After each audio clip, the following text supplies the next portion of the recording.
একদিন নদিয়ার রাজদরবারে বড় সমস্যা দেখা দিল। রাজা কৃষ্ণচন্দ্র রায় নতুন এক পণ্ডিতকে সভায় এনেছেন।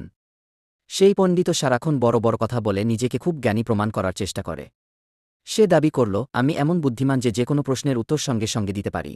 রাজা হাসলেন আর বললেন, ঠিক আছে, কাল সভায় তোমার বুদ্ধির পরীক্ষা হবে। এই কথা শুনে গোপাল ভাঁড় চুপচাপ সব শুনছিল। পরদিন দরবার বসতেই রাজা পণ্ডিতকে বললেন, তুমি বলো তো, এই রাজ্যের সবচেয়ে বড় বোকা কে? পণ্ডিত একটু ভেবে বলল, মহারাজ, যে নিজেকে জ্ঞানী মনে করে কি আসলে কিছুই জানে না, সেই সবচেয়ে বড় বোকা। রাজা হেসে উঠলেন।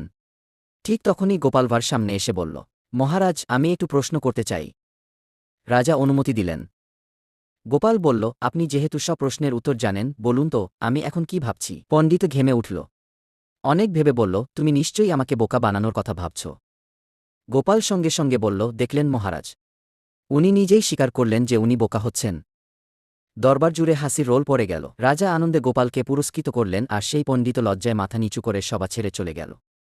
এই গল্প থেকে শিক্ষা, সত্যিকারের বুদ্ধিমান মানুষ কখনো অহংকার করে না, আর মিথ্যা জ্ঞান বেশিদিন টেকে না।